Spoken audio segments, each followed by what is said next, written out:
Court में case लड़ना चाहते हैं, कोर्ट से केस जीतना चाहते हैं, तो कुछ ज़रूरी बातों का आपको रखना है ध्यान। कौन सी है वो ज़रूरी बातें, इस पर्टिकुलर वीडियो में हम बात करेंगे। नमस्कार, आप सभी ने शुरुआत की है ऑनलाइन लीगल एडवाइस में अशोक पांडे के साथ, जहां पर जिस चैनल के माध्यम से हम कानूनी जो मुद्दे हैं वो आपके साथ में करते हैं डिस्कस, और हम कोशिश करते हैं कि कानून की जो जानकारी इस चैनल के माध्यम से लगातार आप तक मिलती रहे, आपको पहुंचती रहे।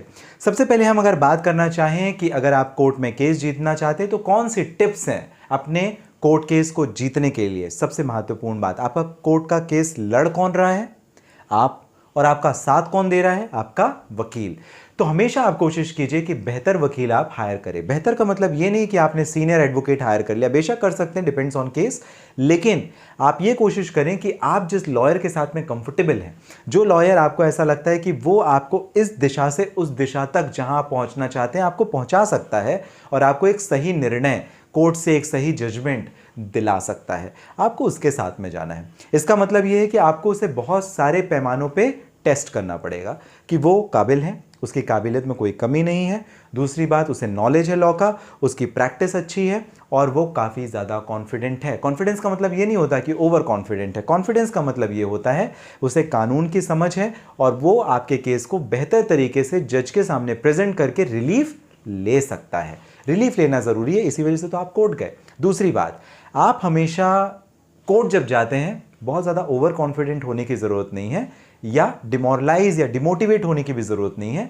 अपनी बॉडी को आप कॉन्फिडेंट रखो, नॉर्मल रहो, अपनी लैंग्वेज को कॉन्फिडेंट रखो, लेकिन आप नॉर्मल ही रहो। बहुत ज़्यादा ओवर कॉन्फिडेंट होने की ज़रूरत नहीं, बिकॉज जो जजेस होते हैं ना, वो आपके कई बार दिमाग और आपकी बॉडी लैंग्वेज को, आपकी पर्सनालिटी को पढ़ लेते हैं। तो बहुत ज़्यादा अग्रेसिव होने की या ओवर कॉन्फिडेंट होने की ज़रूरत बिल्कुल भी नहीं है, नॉर्मल रहे। हम हमेशा गलती करते हैं, जो कोर्ट के क्लर्क्स होते हैं हम उनको नाइसली ट्रीट नहीं करते, हम उनकी इंसल्ट कर देते हैं, हम उन्हें अच्छे से बात नहीं करते हैं, हम उन्हें आदेश देते हैं, उन्हें ये पसंद नहीं आता। तो जो कोर्ट का क्लर्क है ना, वो जज से कम नहीं है, तो उसे आप थोड़ा रिस्पेक्ट दें। आपका काम निकालना है, काम करवाना है, तो थोड़ा सा आपको ध्यान देना पड़ेगा। कोर्ट में केस जीतने के लिए सबसे महत्वपूर्ण बात तो ये होती है कि आपकी ड्राफ्टिंग परफेक्टली हो, आपकी रिसर्च परफेक्ट हो, और उसके बाद जो आपने फैक्ट्स बनाए हैं, ग्राउंड्स बनाए हैं, रिलीफ मेंशन करी है, वो बिल्कुल प्रॉपर होनी चाहिए। और इसके साथ ही साथ सही कानूनी धारा और कानून के अंतर्गत आपको कोर्ट में केस प्रस्तुत करना। गलत करेंगे तो भी आप हार जाएंगे। तो इस वजह से इस बात का भी आपको रखना है ध्यान। जब आप कोर्ट जाते हैं तो आपको नाइस बिहेव करना, मतलब इतना खराब व्यवहार नहीं करना है। जब आपको कपड़ों के ऊपर ध्यान देना पड़ेगा, आप कैसे कपड़े पहन के, खासकर क्रिमिनल मैटर्स में जजेस आपकी बॉडी लैंग्वेज को, आपके माइंड को पढ़ लेते हैं। इस वजह से आपको कॉन्फिडेंट तो रहना ही रहना है, लेकिन साथ में आपको ऐसा व्यवहार करना है जैसे आप बिल्कुल नॉर्मल हैं। इट मीन्स अपने बॉडी लैंग्वेज से, अपने कपड़ों से, सारी चीज़ों से। तो क्रिमिनल में आपको काफ़ी ज़्यादा रिलीफ मिल जाती है, क्योंकि जजेस सोचते हैं कि अरे ठीक है, इसकी ज़िंदगी ख़राब होगी, इसकी ज़िंदगी ना बर्बाद हो, तो आपको छोड़ देते हैं, आप बच जाते हो। तो कई बार आपको इसका एडवांटेज भी मिल जाता है, कई बार डिसएडवांटेज भी होता है। जीतने की महत्वपूर्ण बात होती है ट्रायल, यानी आपका एग्जामिनेशन और क्रॉस एग्जामिनेशन बहुत बेहतर होना चाहिए। करेगा तो लॉयर, लेकिन लॉयर के साथ आपको बैठना पड़ेगा प्रिपरेशन में, एग्जामिनेशन, क्रॉस एग्जामिनेशन के टाइम, क्योंकि उसी के आधार पर आपका जो पूरा का पूरा केस है वो डिटरमाइन होता है कि उसका जजमेंट क्या आने वाला है। अब जब आप इस एग्जामिनेशन, क्रॉस एग्जामिनेशन की तैयारी कर रहे हैं तो एक रिसर्च काफ़ी इंपॉर्टेंट फैक्टर हो जाता है, लीगल रिसर्च काफ़ी इंपॉर्टेंट फैक्टर हो जाता है। लीगल रिसर्च का मतलब क्या, आपका जो केस है वो पहला केस तो है नहीं, इसके पहले भी honourable high court, supreme court ने काफ़ी सारे जजमेंट्स दिए होंगे, तो उन जजमेंट्स को खंगालना है जो आपके फेवरेबल जजमेंट्स हैं, और ये जजमेंट आपको जज के सामने प्रोड्यूस करने हैं।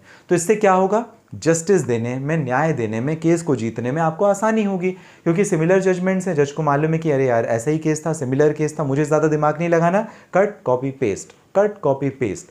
आपके फेवर की चीज़ आपके सामने आ गई, आपकी रिसर्च का आपको फ़ायदा मिला और आप केस जीत जाएंगे। ऑपोजिट पार्टी को बहुत ज़्यादा अग्रेसिवली कोर्ट में डोमिनेट करने की कोशिश आप मत करें, उसको आप नाइसली ट्रीट करें, क्योंकि अगर आप उसे डोमिनेट करेंगे तो वहाँ पर बहुत ज़्यादा अग्रेशन आ जाएगा, लड़ाई झगड़ा होगा, तमाशा होगा। ये सब मत कीजिए। आप काफ़ी ज़्यादा कॉन्सेंट्रिक रहिए, मतलब आपकी प्रॉब्लम क्या है और उसका सॉल्यूशन आप क्या चाहते हैं, केवल और केवल आप उसके ऊपर फोकस करें। यहाँ वहाँ की चीज़ों पे अगर आप फोकस करेंगे तो अपने मेन मुद्दे को भूल जाएंगे। तो मैंने कुछ मोटा मोटी आपको चीज़ें बताई, किन बातों का आपको रखना है ध्यान अगर आप जीतना चाहते हैं अपने कोर्ट के केस। और सबसे महत्वपूर्ण बात, जब लॉयर के साथ में आप बैठें तो एविडेंस आपके पास में क्या है, सबूत क्या है, उसके बारे में एक बार, दो बार, तीन बार डिस्कशन जरूर कर लें। क्यों? क्योंकि सबूतों के आधार पर ही आपको निर्णय मिलना है, जजमेंट मिलना है और ऑर्डर आपके फेवर में आने हैं। तो इस वजह से आपके सबूत काफ़ी महत्वपूर्ण हो जाते हैं।